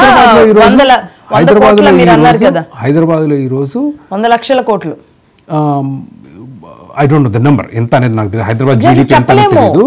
బాల్కోటి గారు అన్నట్టుగా మనకేదో ఊహాజనితంగా ఉంది, ట్రిలియన్ కోట్లు అంటే ఏంటి అని మనం అలా వేగ్గా తీసి పడేయకూడదు. అసలు దీని వాల్యూ, దీని వర్త్ అసలు మనం ఎస్టిమేట్ వేయలేమండి. In future Hyderabad, only Hyderabad కాస్టే మనం చూస్తే తెలంగాణ కాస్ట్ హైదరాబాద్ నగరం ఒక దాదాపు 50 లక్షల మందికి హైదరాబాద్ లో just IT industry is feeding, is my belief. So అదే విధంగా ఇది ఒక టెంప్లెట్ గా మీరు ఆంధ్రప్రదేశ్లో చేయడానికి ప్రయత్నం చేయొచ్చు, కాదనట్లేదు. I think that is what he's working towards. వైజాగ్లీ ఐటీ కంపెనీలు తీసుకురావడం కానివ్వండి, అమరావతిని నిర్మించడం కానివ్వండి, పోలవరం కానివ్వండి, ఇన్ఫ్రాస్ట్రక్చర్ ప్రాజెక్ట్స్, పోర్ట్స్, ఇతరత్ర చూస్తే. So it is a very respectable effort. Exactly. And రాష్ట్రం మొత్తం ఆయన వైపు చూస్తుంది. ఇది నా అభిప్రాయంలో 2014 to 2019 also good work has happened. కానీ మీరు బిల్డింగ్కి పునాదులు వేసేటప్పుడు మీకు కనిపించదు. పోలవరంలో అదే గొడవ అయింది, అమరావతిలో అదే. ఏం లేదు, అంతా గ్రాఫిక్స్ అన్నారు. వాస్తవానికి చాలా పని జరిగింది అక్కడ. సో ఆ విషయాల్లో నేను ఎక్కడ ఆయన్ని తప్పు పట్టట్లేదు. No, not at all. I'm only question, ఈ డాక్యుమెంట్లు చూసి మనం అంటే డాక్యుమెంట్ వదిలేదు. అప్పుడు చంద్రబాబు నాయుడు గారు ఏజ్ ఎంత అండి? ఇప్పుడు ఆయన దగ్గర కూర్చొని అయితే రాపించుకునే పరిస్థితి ఉండదు కదా. ఆంధ్రప్రదేశ్ వర్త్ ఈ రోజు మేబీ అది ట్రిలియన్ క్రోర్స్ ఆఫ్ వాల్యూ ఉండే ఉంటుంది కదండి. అది ఓవరాల్ గా ఇప్పుడు బియ్యం అండి, ఇంతకు ముందే మీరు రావడానికి ముందు మేము బ్రేకింగ్ తీసుకున్నాం, 143 టన్నుల్లో బియ్యం తరలిపోతుంది. పీడిఎస్ రైస్ బాలకోటి గారు, మీరు ఇప్పటి వరకు దొరికింది ఎంత, ఈ 5 ఏళ్ల పాటు తరలించింది ఎంత, అది ఎన్ని లక్షల కోట్లు వెళ్ళిందండి? మీరేనా లక్షల కోట్లు చెప్తారు? తాడేపల్లికి జగన్మోహన్ రెడ్డి గారు ఎక్కడెక్కడ స్విస్ బ్యాంకుల్లో పెట్టారు, అవన్నీ ఆ లెక్కలన్నీ కూడా మీరేనా చెప్పింది? పోలవరం కొలాప్స్ చేయడం వల్ల జరిగిన నష్టాలు కూడా కోట్ల రూపాయలు మనం వేసామా? అది ఎందుకు అంటే దాని వర్త్, నష్టం వర్త్ లేదంటే లాభం వర్త్ ని మనం బేరీజ్ వేసుకోలేకపోతే ఎట్లా? లక్ష్మి గారు, జగన్మోహన్ రెడ్డి గారిని మర్చిపోయి మేము 6 మాసాలు అయ్యింది. పరిపాలన అంటే జగన్మోహన్ రెడ్డి గారిని గుర్తుకు తెచ్చుకోవటం కాదు లక్ష్మి గారు. మనం చాలా పొరపాటు చేస్తున్నాం. దుష్టుడికి దూరంగా ఉండండి అంటారు, అది మీరు నేను అంటే ప్రజలు వినరు. అరే గాంధీ గారు అన్నారు అని అంటే మాత్రం ప్రజలు వింటారు. అలాగనే నాయకుల యొక్క బారులు తీరి వెళ్ళిపోయి ఆలోచనలు చేస్తున్నాం. ఇది మనం రాష్ట్రానికి మళ్ళీ మంచి పరిపాలన, వినాశకరమైన ప్రభుత్వం రాకుండా ఉండటం కోసం మేము చెప్తున్న ఒక మంచి మాట. ఇది ఒక గోల్డెన్ వర్డ్. మేము విజన్లో ఉండాలంటున్నాం, కానీ అవి ప్రజలకు చేరువుగా ఉండాలంటున్నాం. ఇందులోనే ఇంకో మాట కూడా ఉంది. 25 ఏళ్ల రాజకీయ కులం ప్రాంతం పరంగా కొట్టుకునే రోజులు పోయాయి అని ఉంది. ఎవరు కొట్టుకోవట్లేదంట కులమను ప్రాంతం మీద. మొన్నటిదాకా అమరావతి విషయం మీద మేము కొట్టుకున్నది ప్రాంతం మీదే. నా రాష్ట్రం విడిపోయింది ప్రాంతం మీదే. నా డాక్టర్ సుధాకర్ చనిపోయింది కులం మీదే. పోలీస్ స్టేషన్లో సూర్యమండలాలు కులం మీద. ఇది సత్యదూరం కాదా అని నేను అడుగుతున్నా. ఇది ప్రభుత్వాన్ని తప్పు పట్టడం కోసం కాదు, ఈ రాష్ట్ర ప్రజలకే మెలకువతో ఒక మంచి మాట చెప్పడం కోసం. మనకేం ఉద్దేశం ఉంటుంది చెప్పండి? మనం అంగీకరించినా అంగీకరించకపోయినా వాళ్ళు ఈ దార్శనిక పత్రాలతోనే ముందుకు పోతారు. ఫలితంగా వ్రతం చెడ్డదనుకోండి, ఫలితం మనం అనుభవిస్తాం. 5.5 కోట్ల మంది ప్రజలు అనుభవిస్తారు. మొన్న 5 ఏళ్ల పరిపాలనలో మీరంటే జగన్మోహన్ రెడ్డి గారు ఏలుబడిలో ఒక చంద్రబాబు నాయుడు గారి కన్నీరు పెట్టలా, భువనేశ్వరదేవి గారి కన్నీరు పెట్టలా, లోకేష్ గారి అలిసిపోవాలా. 100 మంది 1000 మంది ఉద్యమకారులు ప్రాణాలిచ్చాం. దానిని గుర్తించాలంటున్నా, దానిని న్యాయం చేసుకోవాలంటున్నా. ఈ రోజున ఇవన్నీ ఉండాలి. ఈ దార్శనికత ఉండాలి, ముందు చూపు ఉండాలి, ఒక ప్రణాళిక ఉండాలి, మనం ఎక్కడికి వెళ్తున్నాం అనే గమ్యం ఉండాలి. ఇవన్నీ కూడా ప్రజలకు అర్థమయ్యే రీతిలో ఉండాలి. ప్రజలు ప్రశంసించాలి, ప్రజలు జై నాదాలు చేయాలి. అందుకని నాయకుడు ఏంటంటే ఏదో తలుస్తూ ఉంటుంటాడు. మనం అమరావతిలో కూడా ఏం చెప్పాం, అమరావతి కొందరిది కాదు అందరిది. అమరావతి అంటే ఏంటి, పరిపాలన ఉంటే చాలు. ప్రస్తుతానికి అభివృద్ధి అదే అవుతుంది. అభివృద్ధి ఒక నిరంతర ప్రక్రియమైన నమూనా. అది మీరు చేస్తారు, నేను చేస్తాను, చక్రవర్తి గారు చేస్తారు. తరతరాలుగా జరిగే అభివృద్ధి నమూనా. భాగ్యనగరం 450 సంవత్సరాల చరిత్ర. ఒకేసారి భాగ్యనగరానికి 1,00,000 కోట్ల రూపాయలు రాలా ఏడాదికి, అదొక చరిత్ర. అలాగనే అభివృద్ధి. ఈ రోజులు మీరు కట్టే కట్టు బొట్టు, నేను వేసుకున్న ఇది నాగరికత, ఇది సరళీకృత ఆర్థిక విధానాలు, ఇది ప్రపంచం. ఒకరి చేతిలో నడిపించదండి ప్రపంచం. నేనే నడిపిస్తాను పట్టుకోనంటే సమాజం నడవదు. సమాజం గతితార్కిక సూత్రంతో నడుస్తూనే ఉంటుంది. ముందుకే పోతుంది తప్ప వెనక్కి పోదు. ప్రపంచం అలా ముందుకునే పోతూ ఉంటుంటుంది. నేను అనేది ఏంటంటే ప్రజలకు చేరువుగా ఉండగలిగితే మంచి ఫలితాలు వస్తాయి. అంటే ఈ దార్శనికత పత్రంలో విజన్ ఉందిలే కానీ ఈ విజాన్ని అర్థం చేసుకోవటంలో సాక్షాత్తు తెలుగుదేశం పార్టీ నాయకులే ఇది అర్థం కల వాళ్ళకి. నాతో అన్నారు కాబట్టి చెప్తున్నా. ఇప్పుడు చంద్రబాబు నాయుడు గారు కూడా ఏంటంటే దీన్ని ఒకవేళ ఇదే గనక దార్శనికత అయితే దీన్ని సరళీకృతం చేసి ఇది ఎలా సాధ్యం ఏం చెయ్యాలని కూడా ప్రజల్లో తీసుకెళ్ళాలి. అవునండి, రైట్ అండి. ఒక్క నిమిషం, కాల్ చేస్తూ ఉన్నారు. ఒకసారి వాళ్ళు మాట్లాడదాం. బెంగళూరు నుంచి భానుకిరణ్ గారు ఉన్నారు. భానుకిరణ్ గారు చెప్పండి. హాయ్ లక్ష్మి గారు, very big fan of you అండి. Thank you so much for getting me here. Ma'am, I want talk to Chakravarthy గారండి. Sir, hi sir. నేను చాలా తక్కువ మంది ఇంటెలెక్చువల్స్ మాట్లాడే డిబేట్స్ లో నేను మీ డిబేట్స్ చాలా ఫాలో అవుతాను సార్. Thank you so much sir. First thing వచ్చేసి విజన్ డాక్యుమెంట్ మీద నా ఒపీనియన్ ఏంటంటే ఇట్స్ బిట్స్ అండ్ పీసెస్ లో నాకు బాగా నచ్చింది సార్. కానీ we have some kind of an idea that how CBN can perform over the years, like we have that kind of an opinion, but right now the dynamics have changed అనిపించింది. 1990s లో ఉన్న టైంలో అప్పుడు మనకు అంత information passage లేదు, జనాలకి ఆయన ఏం చేస్తున్నారో తెలియట్లేదు. కానీ ఇప్పుడు ఆయన చేస్తున్న ప్రతిదీ డీటెయిలింగ్స్ లో కావాలనిపిస్తుంది. But I understand that the header of the document is a vision which cannot be talked as an execution point. It needs to have some more sub points. That's where from leadership perspective it should make a difference. వాళ్ళు ఇచ్చే data ఏదైతే ఉందో sub points తో సహా చాలా active points ఇంకా ఉండాలని నాకు అనిపిస్తుంది. But it doesn't mean that I'm trying to suspect the work of CBN or something. In fact I'm big CBN administrative fan actually. So అది నా opinion sir. But at the same time వచ్చే 6 months అయింది. So last 5 years we have seen a disastrous government. We can't expect more information from the leadership also. End of the day, it's a government who needs to run this. So I think we should wait for some more information and then we have to opinionate on this. Right. So ani na opinion andi. So okati in terms of administration anno, in terms of attracting investments, Andhra Pradesh రాష్ట్రంలోకి పెట్టుబడులు ఆకర్షించడానికి ఏదైతే జరుగుతుందో దానికి ఎవరు ఎక్కడా మనకు అభ్యంతరం చెప్పడం కనిపించదు. ప్రతిపక్షాలు కూడా పెద్దగా మాట్లాడలేదు. చంద్రబాబు నాయుడు గారి ప్రభుత్వం మీద ఉన్న విమర్శ, ఇప్పుడున్న అడ్మినిస్ట్రేషన్, ఆయన చుట్టూ నిర్మించుకున్న అడ్మినిస్ట్రేషన్, వాళ్ళ రాజకీయాల మీద చాలా అభియోగాలు ఉన్నాయి. బాలకోటయ్య గారు ఆవేదన పడేది కూడా దీని గురించే. మనం ఆయన మాటల్లో నాకు తెలిసింది అది సర్వత్రా everybody shares that opinion that Jaganmohan Reddy గారి పరిపాలనలో ఉన్న దుర్మార్గాలు చేసిన చాలా అధికారులు ఇంకా ఆయన చుట్టుపక్కలే ఉన్నారు. ఉదాహరణకు అదాని కాంట్రాక్ట్ సైన్ చేసిన అతను ఇంకా అక్కడే కూర్చొని ఈరోజు చంద్రబాబు నాయుడు గారు అడ్వైజర్ అయ్యారు. కొంతమంది జగన్మోహన్ రెడ్డి గారు మనుషులు సీఎం పేషీలో సెక్రటరీలు అయ్యారు. సో ఈ ఇబ్బందులు ఉన్నాయి.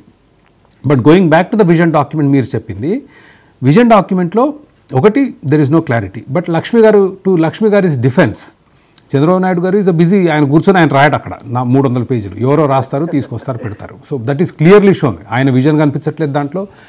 అసలు అదొక పిచ్చి డాక్యుమెంట్ నన్ను అడిగితే, sorry to say it. However the vision is CBN. దాంట్లో నేను ఎక్కడ I don't deny it. Vision 2020లో కూడా నేను చెప్పింది అదే. Vision 2020 document again is trash if you really look at it. So I know lot of people will get offended.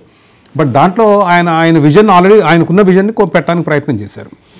Now, $2.4 trillion, it is not $1 trillion projection ఏదైతుందో, it is an utterly not possible. Lakshmi గారు అన్నారు ఎందుకు సాధ్యం కాదని. భారతదేశం 6 నుంచి 7% GDP, మీరు మాట్లాడేటప్పుడు I quickly ran some numbers, 67% అండి పెరుగుతుంది ఇప్పుడు క్యూములేటివ్ గ్రోత్.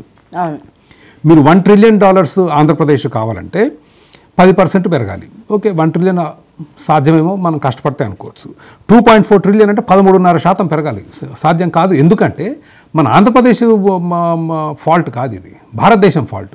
లాట్ ఆఫ్ మన economic growth is driven by central government.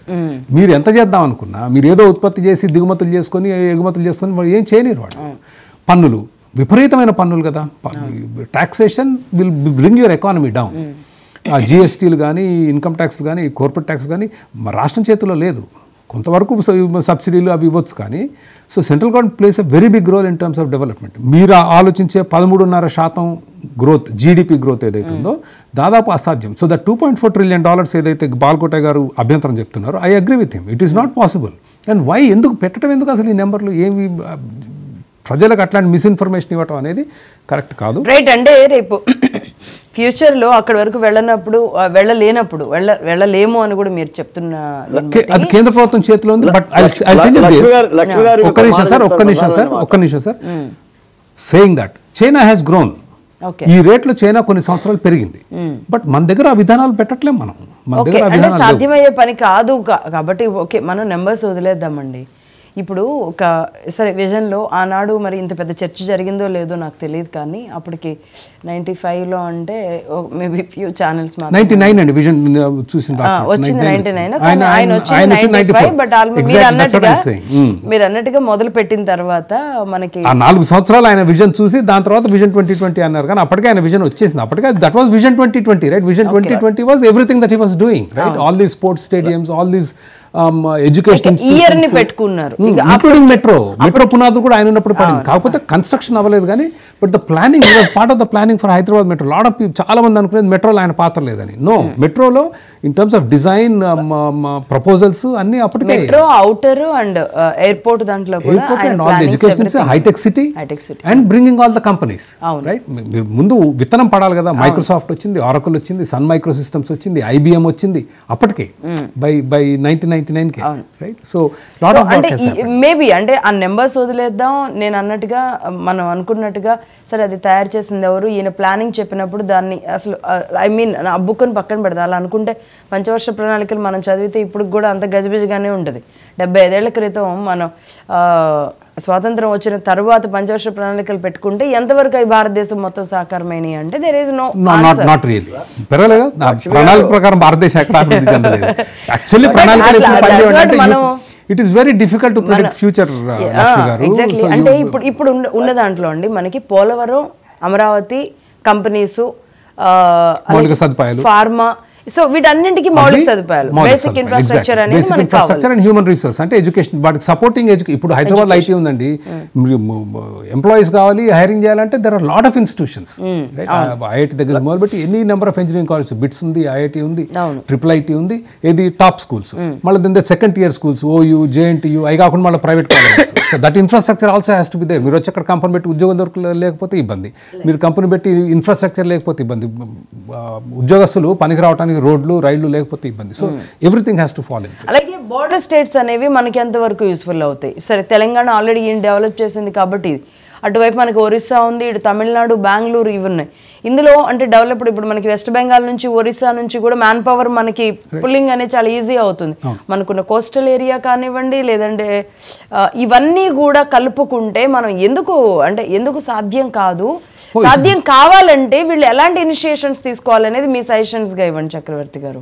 No, that is what I'm saying. ఏంటి అభివృద్ధి ఎక్కడి నుంచి వస్తుంది? వ్యాపారాలు వస్తే వస్తుంది. బాటమ్ లైన్, వ్యాపారాలు వస్తే ఉపాధి అవకాశాలు వస్తాయి, దాంతోపాటు మీకు పన్నులు, రెవెన్యూ అన్నీ వస్తాయి. సో వ్యాపారాలకి ఏం కావాలో అది చేయాలి అంటే వ్యాపారాలు కాదు, లాభం కొరకే వస్తారు, ఇంకా వేరే అజెండా ఉండదు. లాభం అంటే న్యాయబద్ధంగా వ్యాపారం చేసుకుని లాభాలు గడించాలి. మీకు పన్నులు తక్కువ ఉండాలి, ప్రభుత్వ జోక్యం తక్కువ ఉండాలి, మౌలిక సదుపాయాలు ఉండాలి. ఈ 3 ముఖ్యమైనవి కనుక వస్తే చివరిది ఆస్తుల రక్షణ, కాంట్రాక్టుల రక్షణ. అంటే డిస్ప్యూట్స్ వస్తే మన దగ్గర 20 ఏళ్ళు పోద్ది కేసు.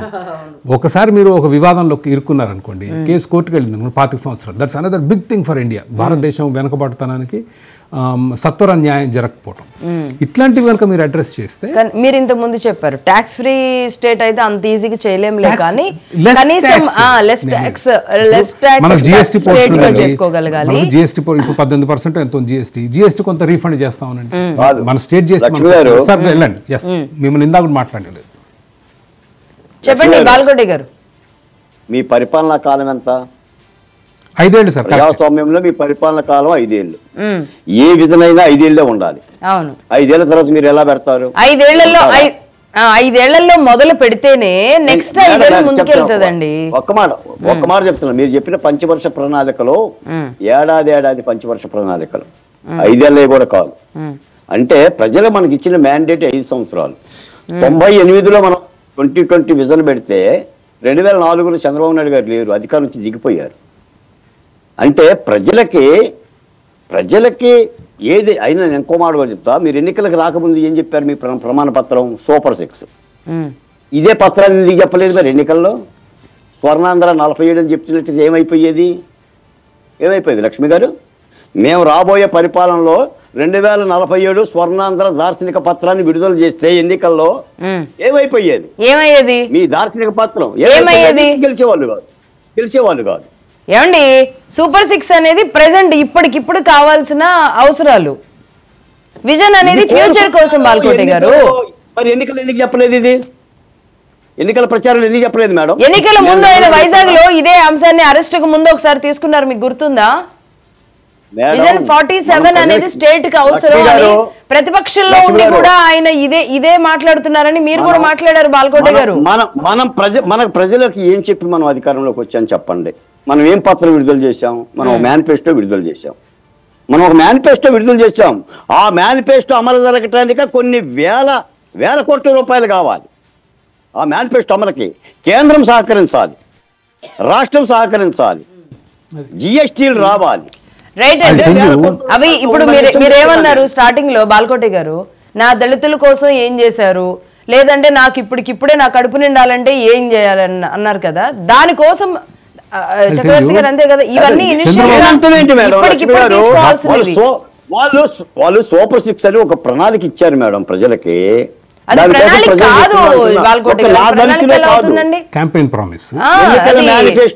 అది సిలిండర్స్ ఇవ్వడం, లేదంటే బస్ ఫ్రీ ఇవ్వడం, ఇదంతా ఫ్యూచర్ అంతా ఇంకో 40 ఏళ్ల వరకు ఇస్తామని కాదు కదా. 40 ఏళ్ల వరకు కాదు.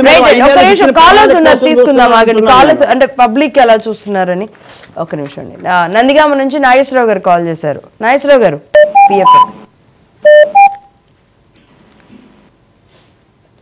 కోనసీమ నుంచి వెంకటేశ్వరరావు గారు.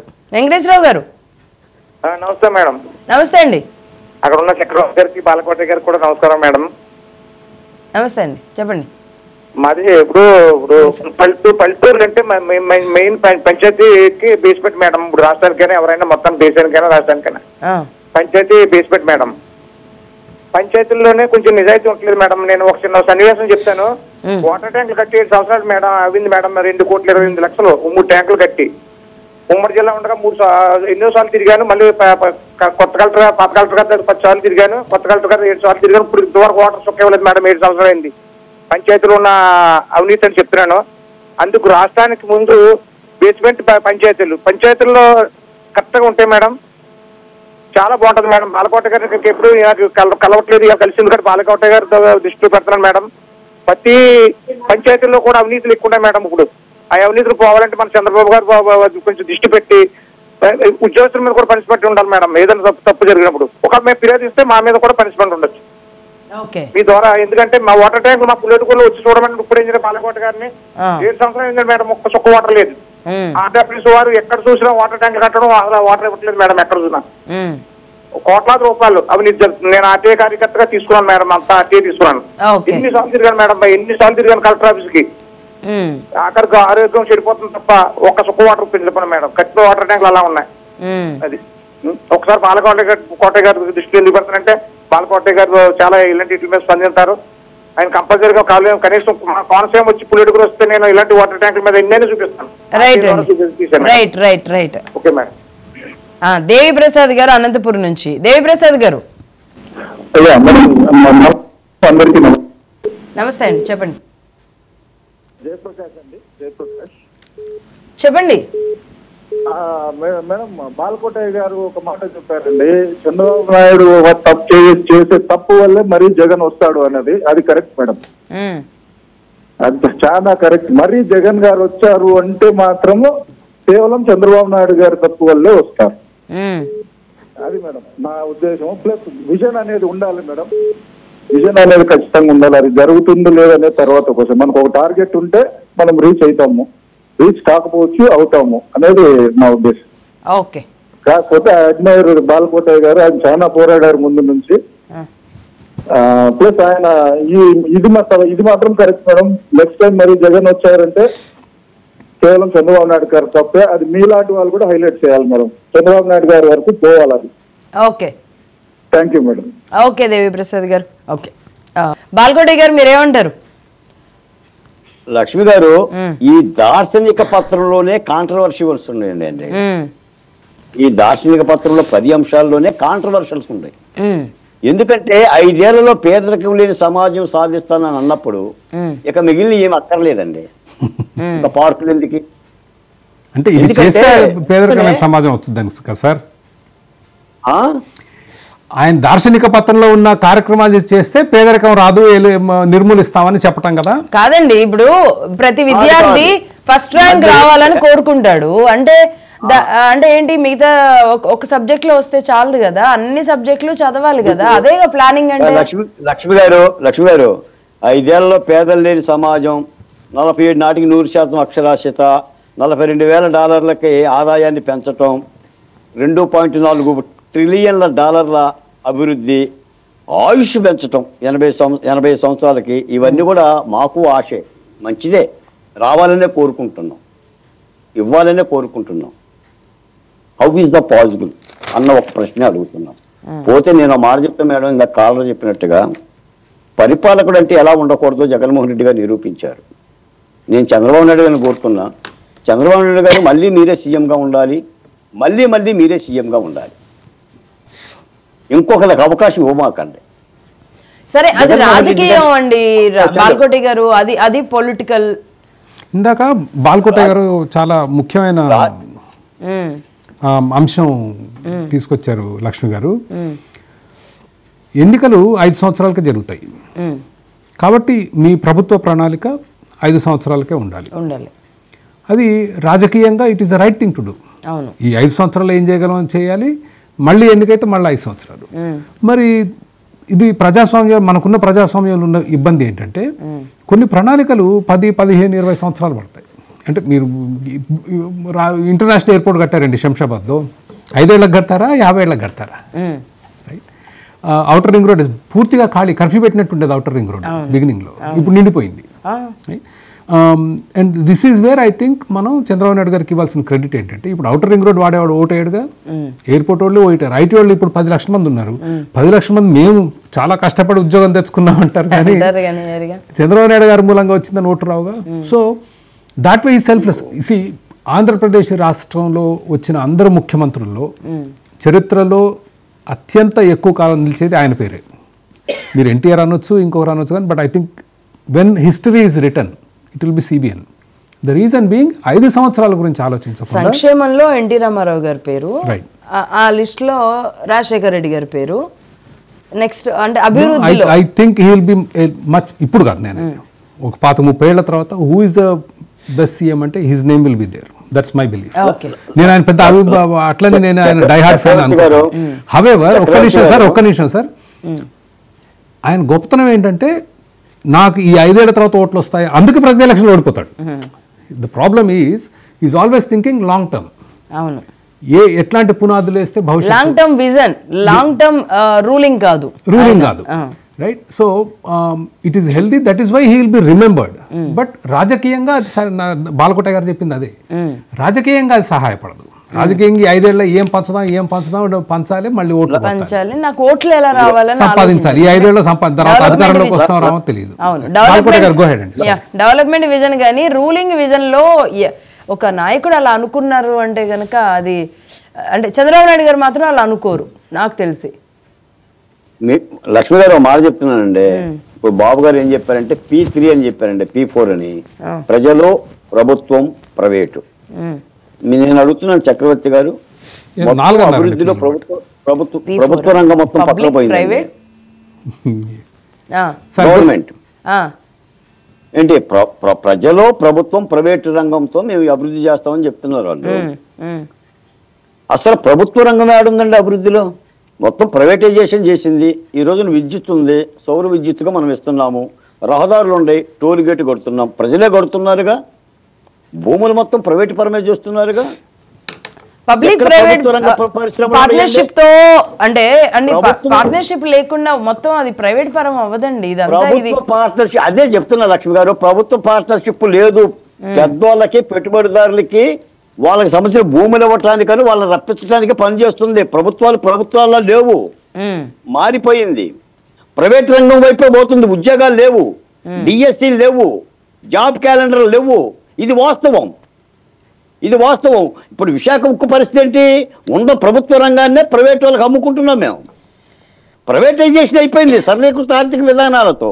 ఇది కూడా ఇబ్బందికరమైన అంశం అందుకని ఇదేంటంటే కొంత ఈ దార్శనిక పత్రం చంద్రబాబు నాయుడు గారు ఇవ్వచ్చులే కానీ కొంచెం సత్య దూరంగా ఉంది ఇది 5 సంవత్సరాల మ్యాండేట్లోనే ఉండాలండి ఏ దార్శనికత అయినా కూడా ప్రజాస్వామ్యంలో రాజ్యాంగం మనకి ఇచ్చిన పరిపాలనార్హత 5 ఏళ్ళు ఈ 5 ఏళ్ళకి సంబంధించిన దార్శనికత కూడా ఉంటే బాగుండిపోవచ్చు ఇది ఉందా తప్పేం కాదు సరే 47 వరకు వాళ్ళ విజన్తో చేయొచ్చు ఈ దార్శనికత కూడా ఉండాలి ఆ దిశగా చేస్తే మంచి ఫలితాలు వస్తాయనండి ఈరోజు ప్రపంచవ్యాప్తంగా మన దేశంలో చూసుకున్న లక్షల ఉద్యోగాలు వచ్చేది ప్రైవేట్ సెక్టర్లో 10 లక్షల ఉద్యోగాలు ఐటీలో ఉన్నాయి వాళ్ళ హైదరాబాద్లో ఏం పెట్టుబడి పెట్టాం మనం ఔటర్ రింగ్ రోడ్డు శంషాబాదు 3-4 ఇన్స్టిట్యూషన్లు తీసుకొచ్చాం 10 లక్షల ఉద్యోగాలు వచ్చాయి సో దట్ ఈస్ అక్కడ పెట్టాలి మన దృష్టి కానీ ప్రభుత్వ ఉద్యోగాలు పెడితే ఏమవుతుంది మరింత మళ్ళీ పన్నులు వేస్తాం మళ్ళీ ప్రభుత్వ రంగం లేదంటున్నా ప్రభుత్వ రంగం లేదు విత్డ్రా అయిపోయింది ప్రైవేట్ రంగానికి అప్పచెప్పింది అంటున్నా మళ్ళీ ఇది బాలకోట గారు ఇవాళ మీరు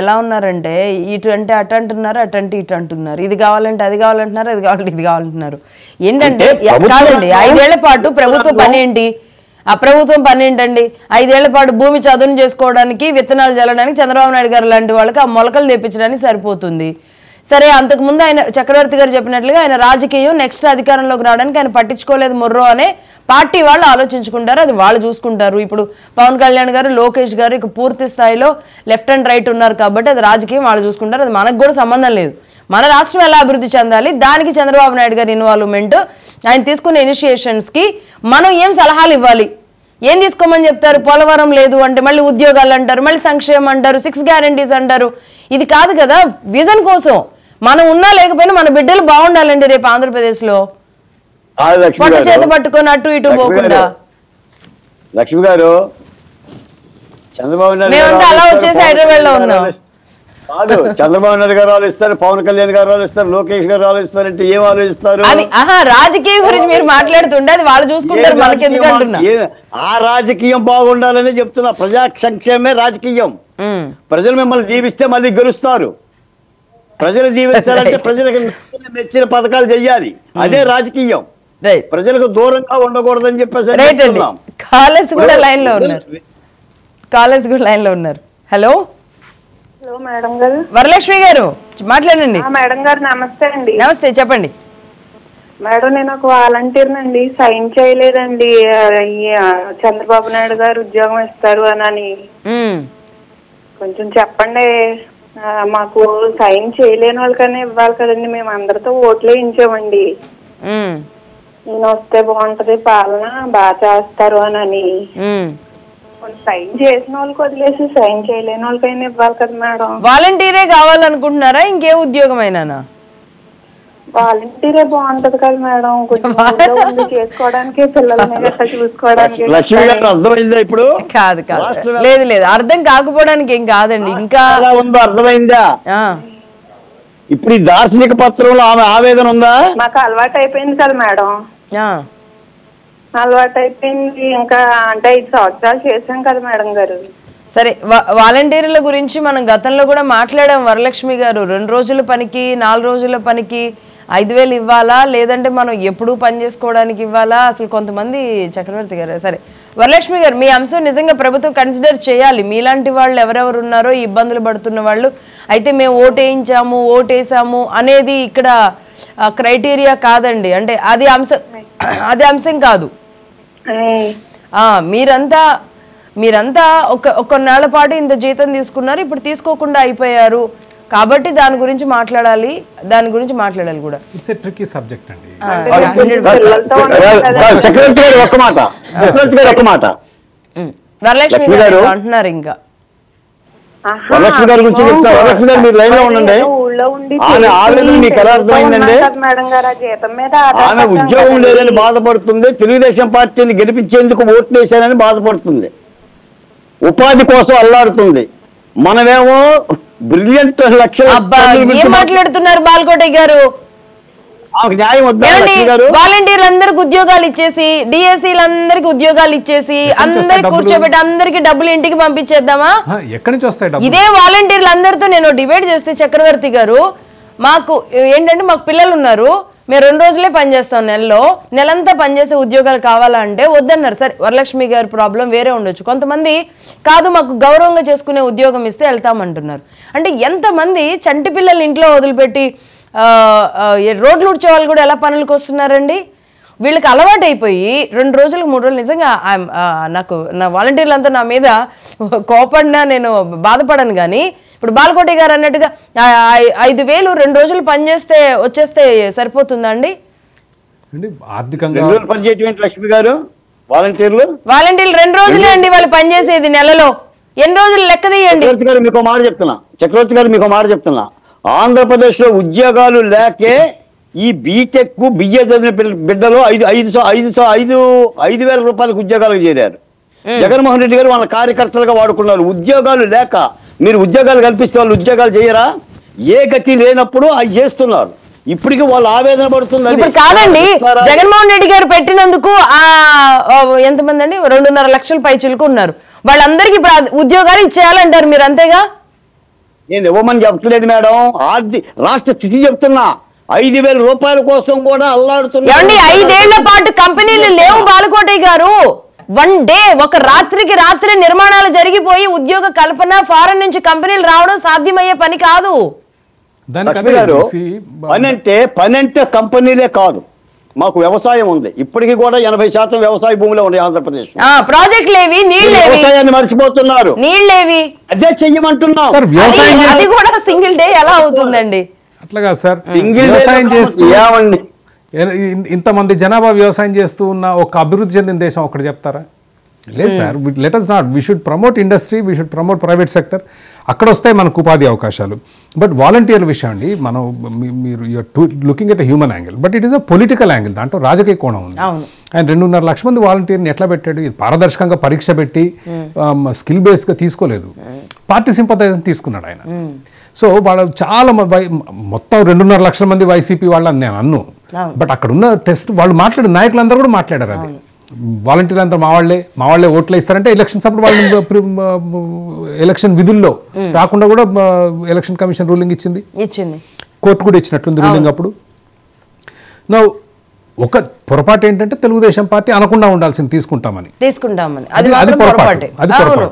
ఇప్పుడున్న సమస్య ఏంటంటే వైసీపీ సానుభూతి పరులను తీసుకొచ్చి మళ్ళీ ఎందుకు పెట్టాలనేది I think that is the real issue more than humanitarian. తీసుకున్నాము తీసుకోలేదని ఒక పార్టీ ఆ డెసిషన్ మేకింగ్ లో వాలంటీర్లు అంటే భయపడిపోయిన పరిస్థితి కదండి.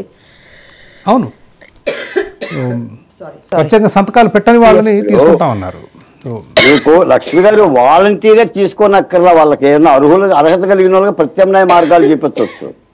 వాలంటీరే అక్కర్లా, ప్రత్యామ్నాయం ఏదైనా చూపించవచ్చు ప్రభుత్వం. బహుశా ఆకాశాలతో కూడా చేస్తున్నట్టుంది.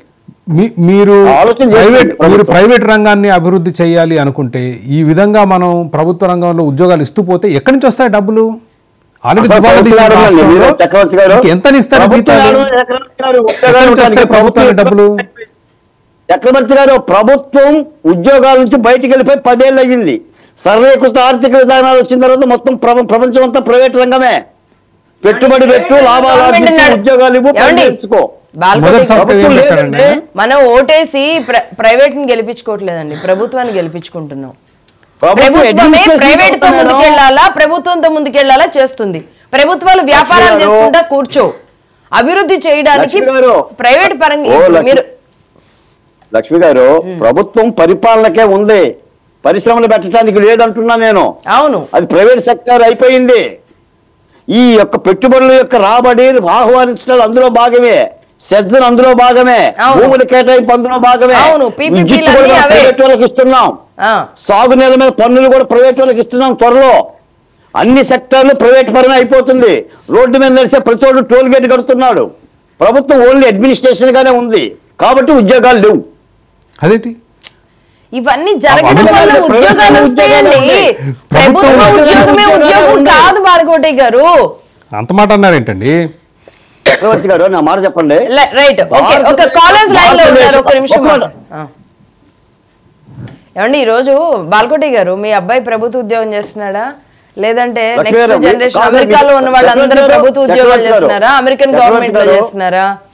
చక్రవర్తి గారు, భారతీయ ఆర్థిక వ్యవస్థ ప్రైవేటు ప్రభుత్వ రంగాల ఆర్థిక వ్యవస్థ దశాబ్దాల కాలంగా. అంటే అందుకే ఇంకా మనం చైనా కన్నా అంత వెనకబడి ఉన్నాం. ఇప్పుడు ప్రభుత్వ రంగం వైదొలిగిపోయింది, ప్రైవేట్ రంగాన్ని ప్రోత్సహిస్తుంది. ప్రైవేట్ ఉద్యోగాలే ఉంటాయి అంటున్నాను నేను. దాన్ని అందిపుచ్చుకునేవాడే వెళ్తాడు. వ్యవసాయ కూలీ వెళ్ళలేడు, నిరుద్యోగి వెళ్ళలేడు. అందుకే నిరక్షరాస్యత లేకుండా చేయాలనేది ఒక ప్రణాళిక. ఈ రాష్ట్రంలో ఇంకా 80-60% ఉంది నిరక్షరాస్యత, అసమానతలు ఉన్నాయి. 60% ఏం లేదు. ఎదిగేవాడే ఎదుగుతాడు, తరిగేవాడు తరుగుతాడు. ఇది సమాజ స్థితి గురించి చెప్తున్నాను. తరిగేవాడు తగ్గడు బాలకోటి గారు. ఇప్పుడు మీరు అన్న 6 గ్యారంటీస్ ఉన్నాయి చూడండి. ఫ్రీ బస్ సర్వీస్ అంటే ఇక్కడ నుంచి అక్కడికి మహిళలు వెళ్ళడానికి, లేదంటే గ్యాస్ సిలిండర్లు, నెల నెల ఖర్చులు తగ్గించుకొని పిల్లల్ని చదివించుకోవడానికి, అన్ని రకాలుగా ఇవన్నీ ఈ 6 గ్యారంటీస్ లాంటివన్నీ ప్రభుత్వం తరపున నేనేం చెప్పట్లేదు. ఏ ప్రభుత్వం అయినా, జగన్మోహన్ రెడ్డి గారి ప్రభుత్వం అయినా, కేసీఆర్ గారి గవర్నమెంట్ అయినా, ఇప్పటికిప్పుడే సంక్షేమ పథకాలు అనేవి రేపు వీళ్ళు నిర్మాణం జరుపుకోవడానికి ఉపయోగపడతాయి.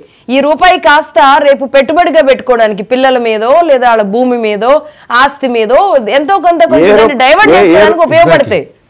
నేను చిన్న ఉదాహరణ, చైనా రూపాయి పెట్టుబడి పెడతారు లక్ష్మి గారు, ఏ రూపాయి చెప్పండి? చైనా కమ్యూనిస్ట్ రూపాయి పెట్టుబడి పెడతారు ప్రజలు.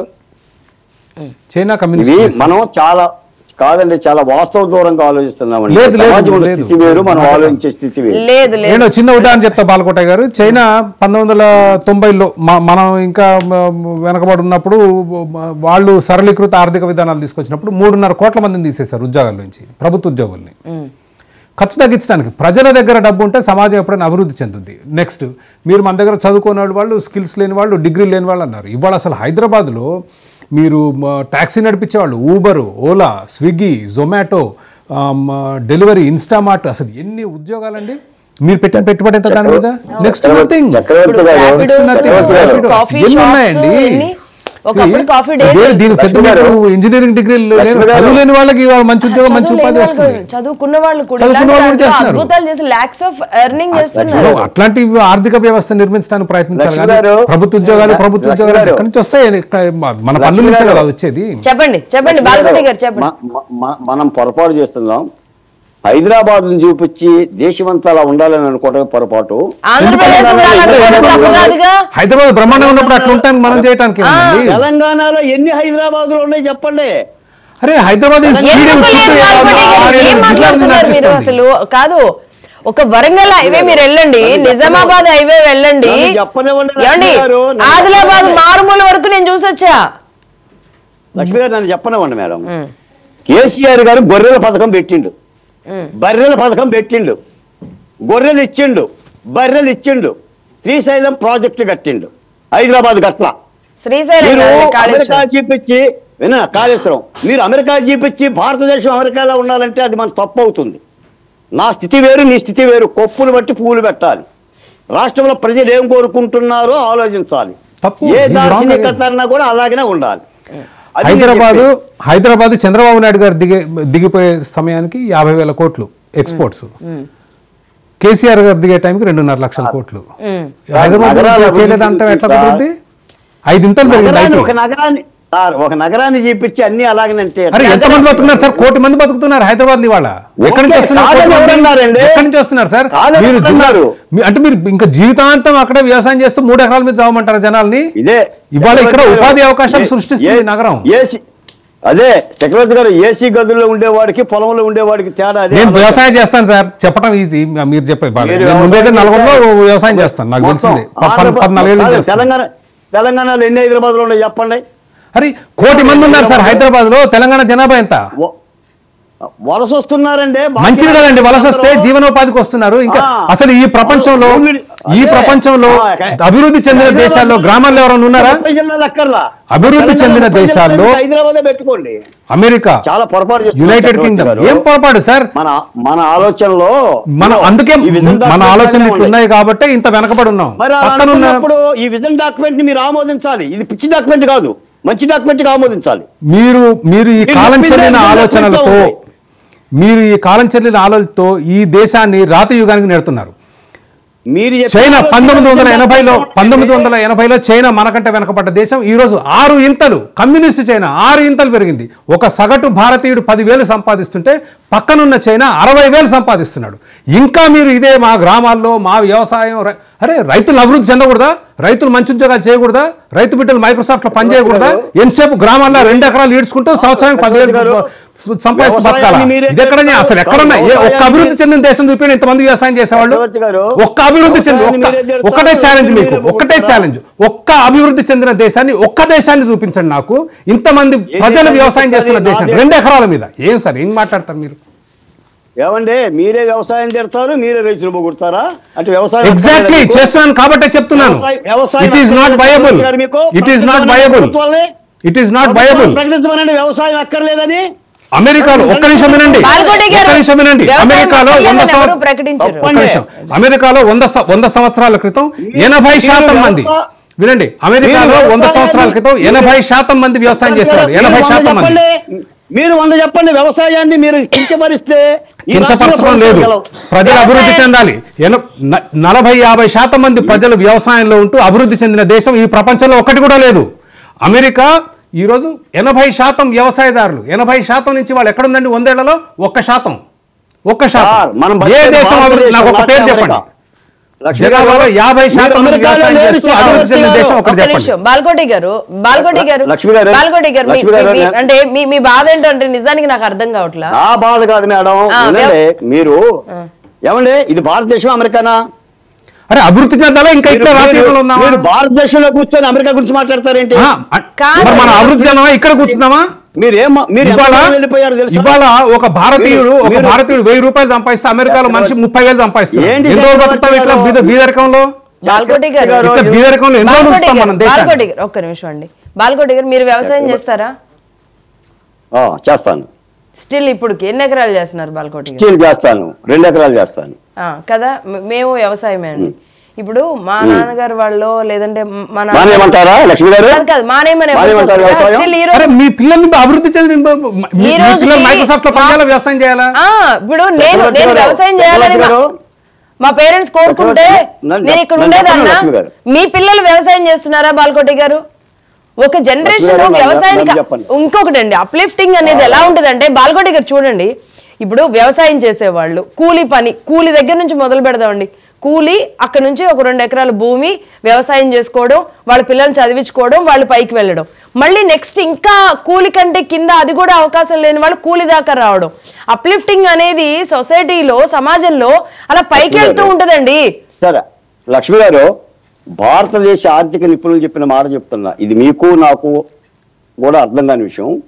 భారతీయ సమాజం ఇప్పటికి కూడా వ్యవసాయ ఆధారిత సమాజం. ఇప్పటికి కూడా 60%. అవునండి, భూములేమి బీడిపోలేదు, నీళ్లు లేకపోతే బీడిపోతే.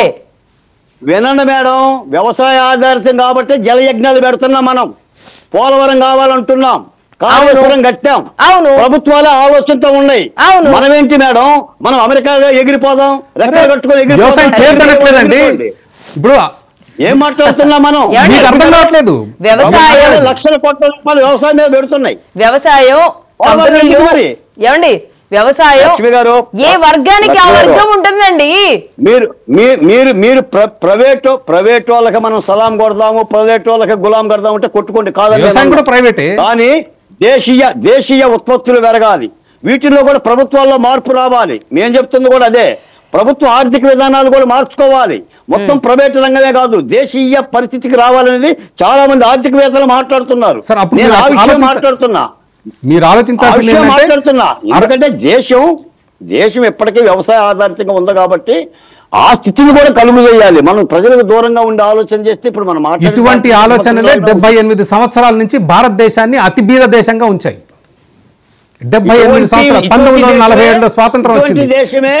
78 సంవత్సరాల తర్వాత కూడా మనం ఎక్కడ పొరపాటు చేస్తున్నామన్న ఆలోచన మనకు లేదు. ఎంతసేపు మేమే గొప్ప అనుకుంటా పక్కన వెళ్ళిపోతుంది ప్రపంచం వెళ్ళిపోతుంది. ఆఖరికి కమ్యూనిస్ట్ చైనా కూడా మనకంటే 6 వెళ్ళిపోయింది.